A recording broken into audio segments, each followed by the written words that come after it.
বিসমিল্লাহির রহমানির রহিম। আসসালামু আলাইকুম everyone, welcome to back my another new blog. This is Mukta from Dhaka. কি অবস্থা সবাই কেমন আছেন? আশা করি আল্লাহর অশেষ রহমতে আলহামদুলিল্লাহ সবাই ভালো আছেন।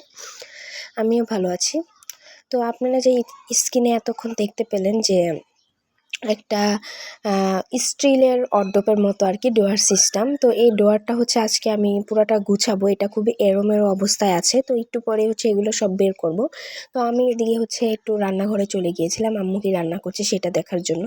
তো এখন প্রায় হচ্ছে 4টার মতো বাজে। তো এখানে হচ্ছে 3টা 45 বাজে আর কি। তো আম্মু হচ্ছে এখানে করল্লা আর হচ্ছে কলা আলু এটা দিয়ে একটা মজাদার তরকারি রান্না করবে। তো দেখতে থাকুন আম্মু কি মজাদার তরকারি রান্না করে। তো আমার করল্লা আলু কলা এই তিনটাই অনেক পছন্দ, মানে আমার আম্মু যে রান্না করে এই জন্য আর কি খুব ভালো লাগে। আর সাথে দিবে হচ্ছে সিম। তো এই যে দেখেন এই সাইজ করে কেটে নিয়েছে করল্লা আলুগুলো। আপনারা হচ্ছে এভাবে কেটে নেবেন, যে যার মতো পছন্দ অনুযায়ী কেটে নেবেন সাইজ করে। তো এখানে হচ্ছে সিমগুলো মাঝে দিয়ে কাটেনি, পুরো আস্তে আস্তে সিমই রেখেছি। একটা সিমই শুধু পাশের শিরগুলা কেটে দিয়েছে। তো এখানে ভালো মতো মশলাটা কষিয়ে আম্মু সবজিগুলো দিয়ে দিচ্ছে, করল্লা আলু কলা। তো ভালো করে কষিয়ে নেবে এখন করল্লা আলু কলাকে। তো এই তরকারিতে হালকা একটু ঝোল দিয়ে দিল। এই তরকারিটা খুবই মজাদার হবে, অসাধারণ। তো এই যে দেখে বোঝা যাচ্ছে মাশাআল্লাহ কালারটা খুবই সুন্দর এসেছে। তো তারপরে হচ্ছে আম্মু একটু এইগুলো যখন সিদ্ধ হয়ে এসেছে আলু, তখন আম্মু সিমগুলো দিয়ে দিল। তো এই যে সিমগুলো একটু আস্তাই রেখেছে, কাটেনি মাঝে দিয়ে। তারপরে আম্মু যখন তরকারিটা হয়ে গিয়েছিল তো উপরে একটু কাঁচামরিচ দিয়ে দিয়েছিল।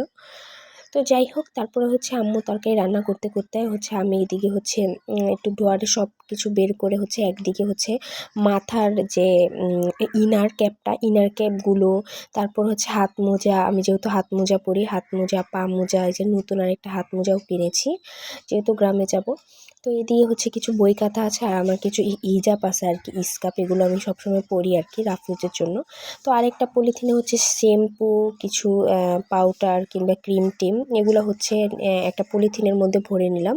তো এই যে দেখেন ব্যাগগুলো, এই যে ব্যাগগুলো এখন রাখবো। এতদিন মানে কিছু রাখার মতো পাই না আর কি।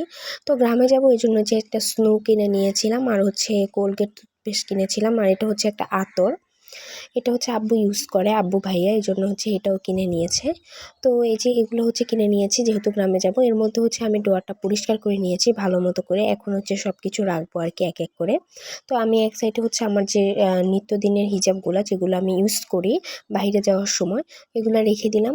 তারপরে হচ্ছে এখানে ট্যাঙ্ক ছিল, হাতের কাছে দ্রুত পাওয়ার জন্য আমি একটা পলিথিনে রেখে দিলাম। তো এই যে আমি আবার ওই পাশে নিয়ে গিয়েছি আর কি। তো এটার উপরে হচ্ছে কিছু বই খাতা রেখেছি আর কি, যেগুলোর প্রয়োজনীয় খাতা আম্মু অনেক সময় হিসাব টিসাব করে এই জন্য লাগে আর কি। আরও হচ্ছে অনেক সূরা টুরার বই আছে, তো এগুলো রেখে দিলাম আর কি। তারপরে এই যে এখানে হচ্ছে ব্যাগগুলো সুন্দর করে সাজিয়ে রেখে দিচ্ছি, কারণ মানে এত পরিমাণ মানে ডোয়ারে জ্যাম হয়েছে, মানে কিছুই রাখা যাচ্ছিল না। তো এই যে এখানে হচ্ছে আর দুইটা ছোট ছোট ব্যাগ, এগুলো হচ্ছে হিসাবগুলোর উপরে রেখেছি। আর একটা আয়না ছিল, এটা হচ্ছে পাশে রেখেছি আমি এক সাইডে। তো এই যে এই ডিব্বাটা দেখতে পাচ্ছেন, এটার মধ্যে হচ্ছে আম্মুর প্রয়োজনীয় ওষুধ টষুধ আর কি আছে। তো এই যে দেখেন এই তারপরে টুথপেস্ট আর স্নোটাও হচ্ছে আমি সাজিয়ে রেখে দিলাম। আর হচ্ছে এই যে আতরটা। তো এই যে হটন পাউডারও ইউজ করি, বেশি কিছু ইউজ করি না, তবে হটন পাউডার লাগে কোথাও যদি বেড়াতে যাই আর কি, তখন আর কি একটু দিয়ে যাই হটন পাউডার। এমনিতে হচ্ছে আমরা কিছুই ফেসে ইউজ করি না, আম্মু না আমিও না। আমরা হচ্ছে কারণ আমরা তো বুরকাই পরি, কোনো জায়গায় মুখ খুলি না সেহেতু আমাদের প্রয়োজন হয় না। তাও আর কি দুই একটা জিনিস রাখি, কারণ অনুষ্ঠানে ইউজ করা লাগে আর কি। তো এই যে দেখেন আমি সুন্দর করে এই ডোয়ারটা গুছিয়ে নিলাম। তো আমি হচ্ছে আজকে এটাই শেয়ার করলাম। অনেক জ্যাম হয়ে গিয়েছিল আর কি ডোয়ারে, মানে কিছুই রাখা যাচ্ছিল না, এত পরিমাণ মানে সব মানে এগুলো পলিথিনে ভরেছি ছোট ছোট জিনিস, এগুলো সব গ্যাঞ্জাম করছিল। তারপরে এখানে হচ্ছে আমি কিছু চিরুনি ধুয়ে নিয়েছিলাম, চিকন উকুনের চিরুনি যেগুলো 3টা, আর হচ্ছে মাথা আঁচড়ানো মোটা চিরুনি, এগুলো ধুয়ে নিয়েছিলাম। তো এগুলো আর কি আপনাদেরকে একটু শেয়ার করলাম। তো আমি হচ্ছে ডোয়ারগুলা একে একে সব গুছিয়ে নিলাম, বাকি দুইটা ডোয়ার আমি দেখাই নেই, এটা আমি গুছিয়ে নিয়েছি আর কি। তারপরে হচ্ছে এগুলো গুছাতে গুছাতে আর কি ইফতার সময় হয়ে গিয়েছিল, মানে সময় হয়ে গিয়েছে বলতে এখন আর কি 1.5 ঘন্টার মতো বাকি আছে। তো আমি আবার রান্নাঘরে গিয়ে দেখি আম্মু কী করছে। তো এখানে হচ্ছে আম্মু ছোলা বানিয়ে নিচ্ছিল। তো এই যে আম্মু হচ্ছে পেঁয়াজ মরিচ দিয়ে হচ্ছে মশলাটা, হলুদের গুঁড়া মরিচের গুঁড়া দিয়ে হচ্ছে মশলাটা কষিয়ে নিচ্ছিল। তারপরে হচ্ছে বোটগুলো দিয়ে দিল। তো এই যে বোটগুলো দেওয়ার পরে হচ্ছে নেড়ে নিচ্ছে আম্মু। তো আম্মু আজকে হচ্ছে অনেক পদের ইফতারি বানাবে। তো আপনারা দেখেন মানে পেঁয়াজ ও বেগুনি সবই বানাবে আর কি। তো এই যে কেটে রাখা আলু দিয়ে দিল। অনেকে আছে ছোলা হচ্ছে আলু ছাড়া খায়, কিন্তু আমরা হচ্ছে আলু ছাড়া খেতে আমাদের মাখা মাখা হয় না মুড়িটা আর কি।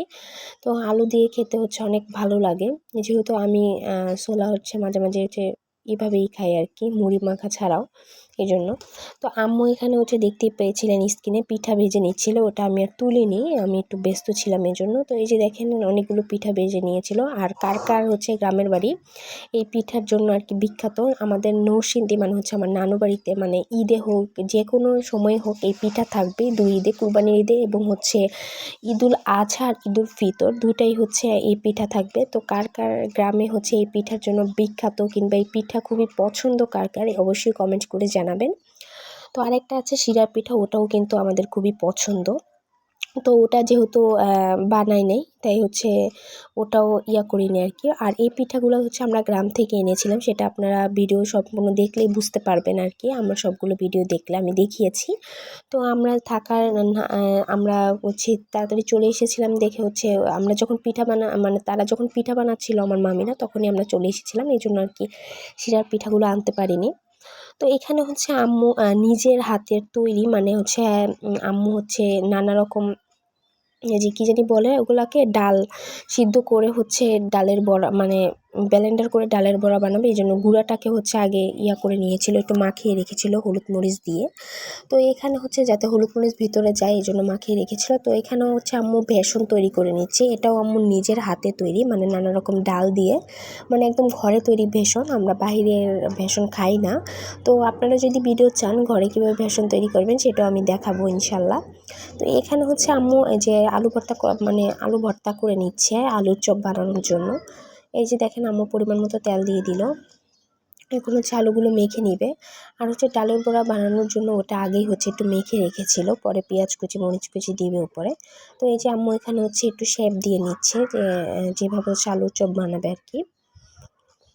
তো দেখেন, তো ওই যে আমরা মানে আম্মু চেষ্টা করে সব কিছুই হচ্ছে ঘরে তৈরি করার, এমনকি আম্মু হচ্ছে মিষ্টিও ঘরে তৈরি করে আর কি। তারপরে দই, আইসক্রিম সবই হচ্ছে আম্মু বাসায় বানায়। তারপরে কেক, এই রেসিপিগুলো আপনাদের সাথে শেয়ার করবো ইনশাল্লাহ। যেহেতু আমি নতুন ব্লগ করছি, সব কিছু শেয়ার করার সময় পাচ্ছি না আর রোজার মধ্যে। তো তারপর হচ্ছে এই যে আম্মু এখানে হচ্ছে পেঁয়াজ কুচি মরিচ কুচি দিয়ে হচ্ছে একটু সামান্য একটু পানি দিয়ে হচ্ছে ভালো করে মেখে নিচ্ছে। আর এটা হচ্ছে মানে হচ্ছে ডাল গুঁড়া করে নিয়েছিল, ওটা দিয়ে হচ্ছে বানাবে পেঁয়াজও। তো একদম ঘরের তৈরি আর কি, গুঁড়া দিয়েও হচ্ছে পেঁয়াজও বানানো যায় আর কি। ডাল সবসময় যে আমাদের ভিজিয়ে রেখে তারপর হচ্ছে বেটে বা ব্লেন্ডার করে বানাতে হবে এমন কোনো কথা নেই, করেও বানানো যায়। তো এদিকে হচ্ছে আমি কথা বলতে বলতে আরও অনেক কাজ করছিলাম, মানে ইফতারির জন্য সব রেডি করছিলাম, আম্মু একা তো পারে না। তো আম্মু এদিকে হচ্ছে আলুর চপগুলো ভেজে নিচ্ছে তেলে। তো এই যে দেখেন তেলে ভেজে নিচ্ছে আম্মু আলুর চপগুলো। তো এই যে আলুর চপগুলো শেষ হওয়ার পর হচ্ছে আম্মু এখানে পেঁয়াজগুলো ভেজে নেবে। তো পেঁয়াজগুলো ভেজে নিচ্ছে, আপনারা সাথেই থাকুন, ইফতারির পর আরও কী করে দেখতে থাকুন। তো এই যে দেখেন ইফতারি প্রায় প্রস্তুত।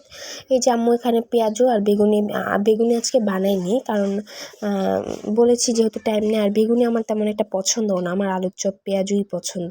তো এই যে আম্মু এখানে আলুর চপ আর পেঁয়াজু বানিয়ে নিয়েছে। তো এখন হচ্ছে কথা বলতে বলতে হচ্ছে আজানও দিয়ে দিয়েছিল। এই যে ইফতারির জন্য খেজুর নিয়েছি, টমেটো নিয়েছি, তারপরে হচ্ছে ইসবগুলের ভুসি আছে, শরবত, তারপরে হচ্ছে খেজুর আছে, শসা আছে, তারপরে যে ছোলা বুট আর এগুলো তো আছেই। তারপরে আছে হচ্ছে স্পেশাল পিঠা। এই পিঠাগুলো আমার খুবই ভালো লাগে, আর আমার আব্বু পিঠাগুলো পছন্দ করে, আর আমার আম্মু হচ্ছে সিনিস পিঠা পছন্দ খুব। তো আপনাদের কার কার হচ্ছে এই ধরনের পিঠা পছন্দ অবশ্যই কমেন্ট করে জানাবেন আমাকে। তো এই যে দেখেন আম্মু হচ্ছে পিঠাগুলো একদম বানিয়ে নিয়েছিল। তারপর হচ্ছে আমি কথা বলতে বলতে আর কি এখানে আজান দিয়ে দিয়েছিল, তারপর আমরা ইফতার করে নিয়েছিলাম। তো এই যে দেখেন আম্মু এখন হচ্ছে মুড়ি মাখাবে। তো এই যে দেখেন সারাদিন কাজকর্মের পরে হচ্ছে অনেক মানে আমার আম্মু সারাদিন অনেক কাজ করে, আর মাঝে দিয়ে তো আম্মু অনেক অসুস্থ ছিল, সেটা আপনাদের সাথে শেয়ারই করেছি। আলহামদুলিল্লাহ এখন ভালো আছে। আপনারা সবাই আমার আম্মুর জন্য আব্বুর জন্য দোয়া করবেন, তারা যাতে সুস্থ থাকে, তাদের যাতে আল্লাহ নেক হায়াত দান করে, তারা যাতে সবসময় সুস্থ থাকে। আমিও আপনাদের জন্য দোয়া করি যাতে যারা অসুস্থ আছে তাদেরকে আল্লাহ সুস্থতা দান করে, সবার যাতে সুস্থ থাকে, এটাই দোয়া করি আর কি।